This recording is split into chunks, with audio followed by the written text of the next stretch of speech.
Francis Ngannou shocked the sporting world back at the end of last October. On his professional boxing debut, written off and almost ridiculed by many, very nearly toppled the sport's lineal heavyweight champion. It was a performance that surely established him as planet Earth's ultimate fighting machine. The question is, how much better will he be tonight than he was then? We've been debating it all week, Dave, and we are about to get our answer.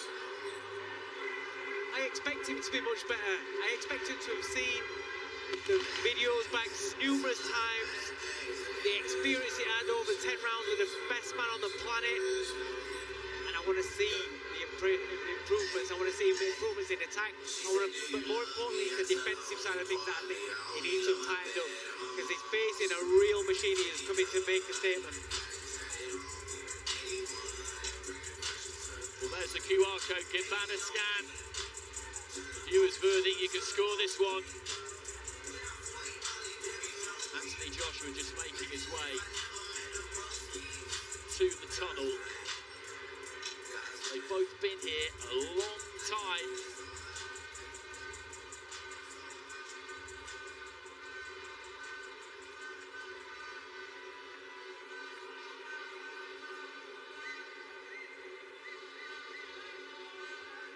And now making his entrance to the ring, AJ Anthony Joshua.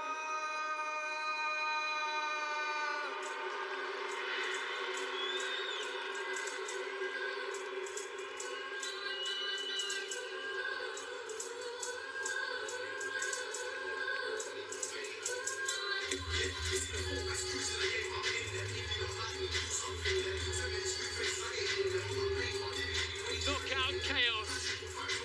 That's how this has been advertised. But make no mistake, this is yet another day of reckoning for Anthony Joshua.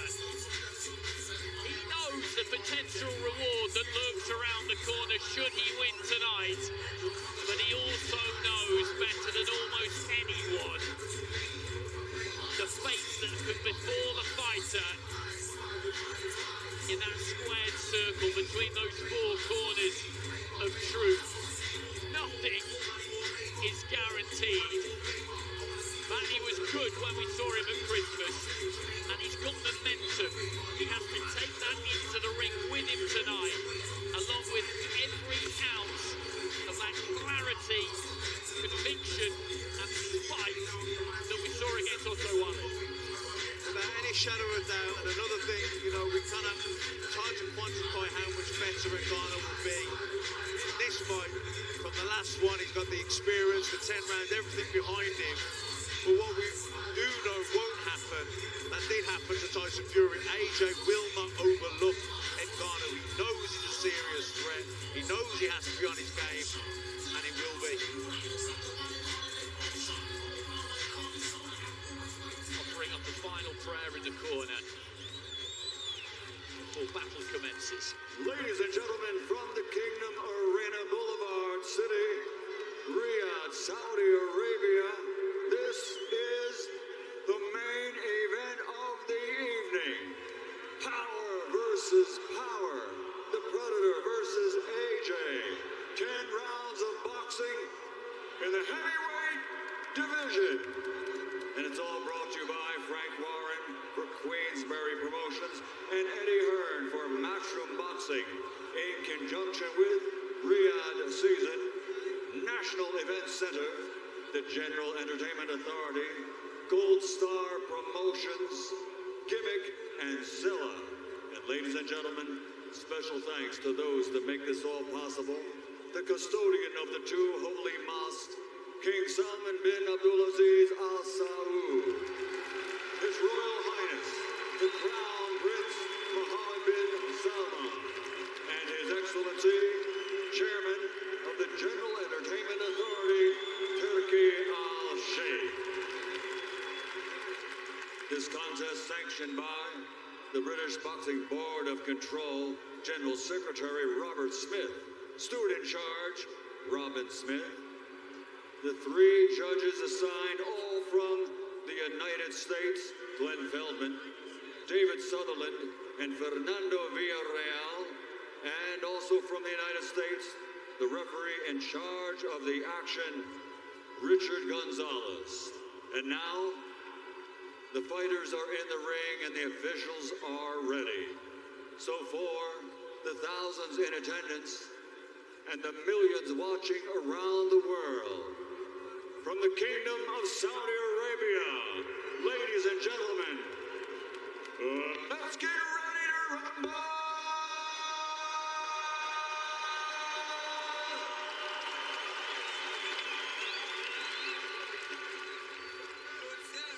Introducing first, fighting out of the blue corner, wearing pink and gold and officially weighing in at 272.6 pounds. A few months ago, in his boxing debut, he shocked the world. Now he plans to shock the universe.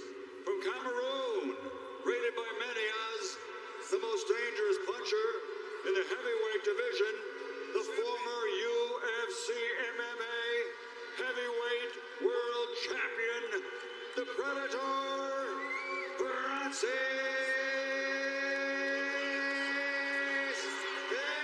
Ngannou.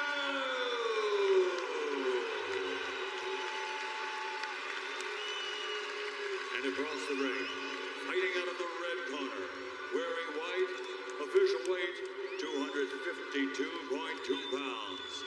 Since capturing Olympic gold, he now has an outstanding professional record consisting of 30 fights, 27 victories, 24 of those 27 victories by knockout, with only 3 defeats.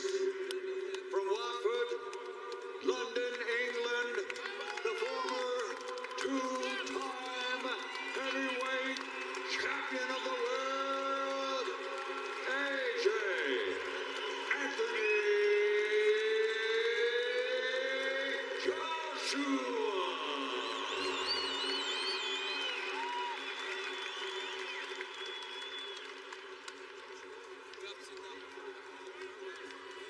Gentlemen, you received your instructions in the dressing room. I expect a good, clean fight. Protect yourselves at all times. Obey my commands at all times. Touch them up.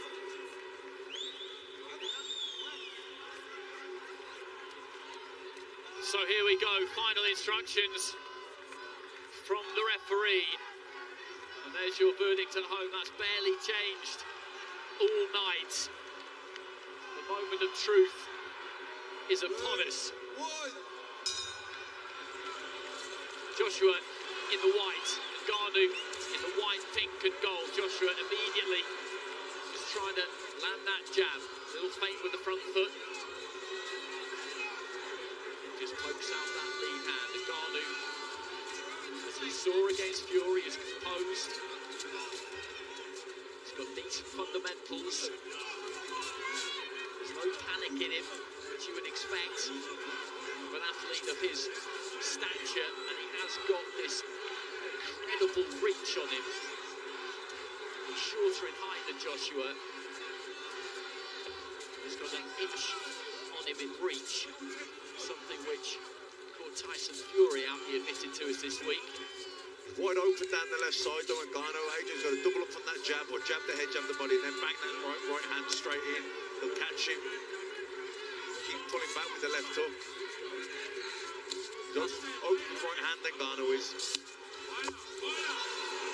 Well, he steps in there, tries to let that left hand go, led off with the right, and then flung in a left hook. He's sharper. He's definitely sharper than the Fury fight.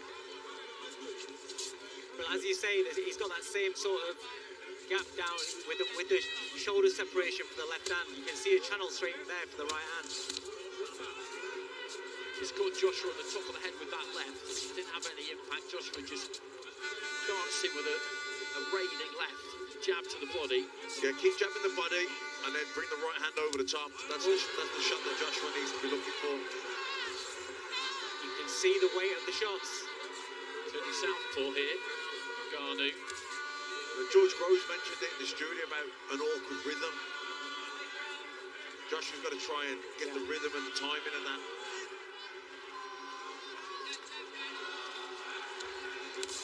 Oh, Great right hand from Joshua down the middle. And Ngannou knocked down heavily. The referee gets to the count of 8. He's back on his feet. But that was a very, very solid shot from Anthony Joshua. 40 seconds remaining in the round. Little feint from Joshua. He pulled the trigger there. He switched to southpaw. As soon as he switches southpaw, that's the first shot you throw against the southpaw with the right hand. And you know that AJ's got a good right hand. Just have to be just slightly careful here, Joshua, because in this kind of circumstance, in this situation, Ngannou will look to throw back. I think he should go back to the jabs to the body and then chop the right hand over the top. Closing seconds of round 1, a good start for Joshua. He's already done something that Tyson Fury could to Ngannou on the knee as the referee was reeling off the count. He didn't look really hurt, but he was put down heavy. Dumped onto his back, just cannoning off the ropes. Start of round 2.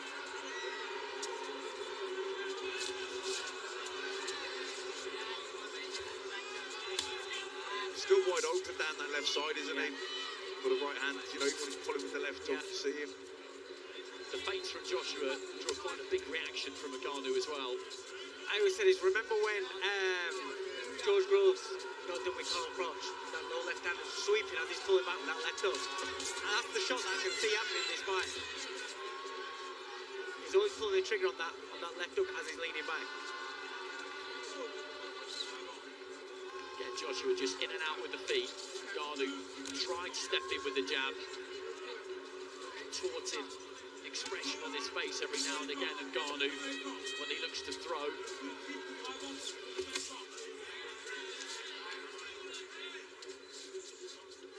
Again, the reaction from the feint there. Yeah, he's biting on these feints. Oh, good shot. right hand again there from Joshua. Straight onto the jaw of Ngannou, then fell in behind it.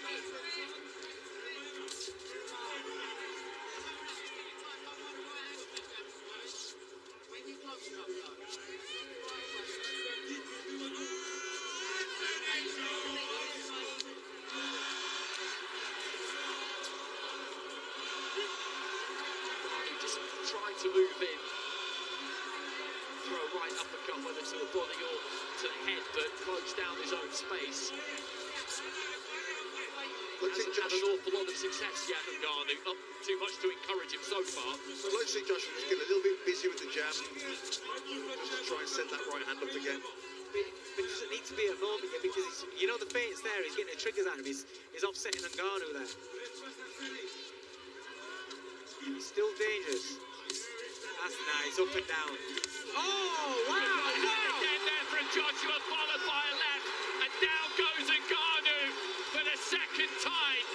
Once again, he's up on a knee and up at the count of 8. But he's finding this very difficult in there, Francis Ngannou. Right hand landed solid, as did the left. Big right hand there again from Joshua, and the referee waves it over. That is a demolition job from AJ. Detonating that right hand. He has stretched out Francis Ngannou. Referee Ricky Gonzalez waves off the count and instantly calls a halt to the bout. The winner by knockout victory, establishing himself as once again the dominant power puncher in the heavyweight division, the fighting pride of Watford, London, England, former two-time world champion AJ Anthony Joshua.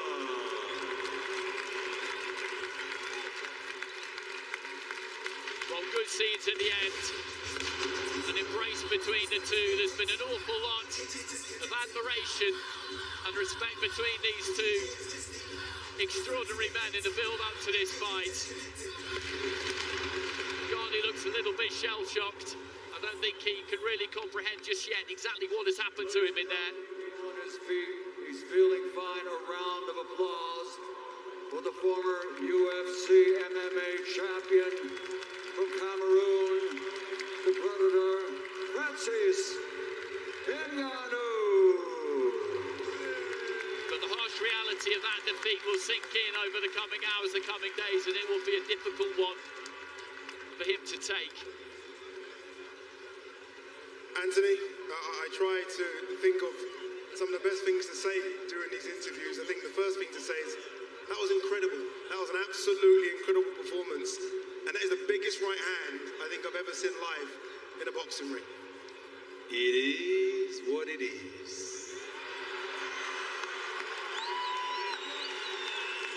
There was a lot of talk when this fight was matched that me and you spoke, and you know, you openly said to me, like, Francis isn't on your level.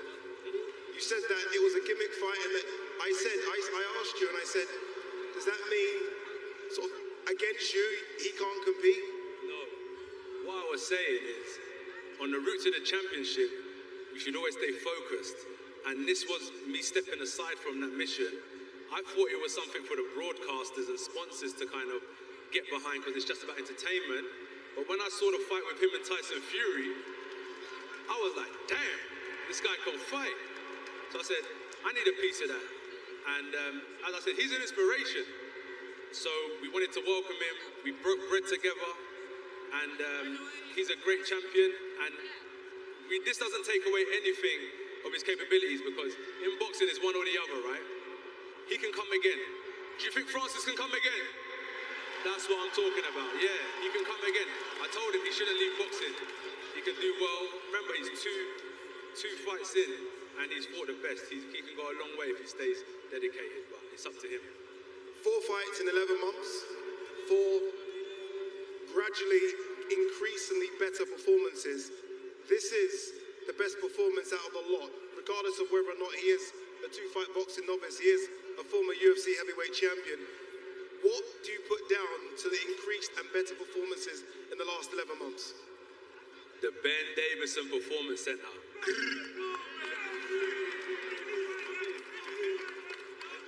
And the Lee Wiley Performance Center with it as well, right? Two teams. You know who's there. You know who's there, and I appreciate them highly. Derek James, Rob McCracken, Angel Fernandez, Joby Clayton, Robert Garcia, Virgil Hunter, all these guys that I worked with, and it's helped me till this day. It's helped me till this day, really shaped me, and I'm still learning, still pushing. I'm just hungry, innit? Stay hungry and all that good stuff. 2-time former unified heavyweight champion. Do you feel like you're almost coming into your peak now, though? I don't know. Listen, this is the thing with boxing. You say, am I coming into my peak? It only takes one shot in heavyweight division. If that was me, you lot would have been saying, Joshua should retire, Joshua's finished. But what I'm trying to say is that you should always keep searching for better. I've got to say, Joseph Parker is one of my favorite fighters. He had it tough, been relentless, kept on pushing, and look at him now. So for me, I don't know if I'm coming into my peak. I'm just pushing day by day, and whoever knows where it will take me, I'm just doing it while I'm here, making the most of it, because imagine in 5 years, I'm not going to be fighting anymore. It's all going to be said and done, and this will all be a distant memory, so I'm just trying to make the most of it. You said that you're on that train to becoming a 3-time heavyweight champion of the world. I know you want your gold back, don't you? This was almost a step away from that journey. You're now back on that journey, yes? You've got to speak to Eddie, Matchroom Boxing, of course, 258 Management, Ben Davison and the team, and they'll shape my future, man. I'm just here to fight. I'm going to go back to my cage, lock myself away, and then I'm going to be let out when it's time to fight again. So whatever they want me to do, I'm down for whatever. What do you want to do? I just want to fight. Is that the winner of Fury Usyk next? Yes, it is.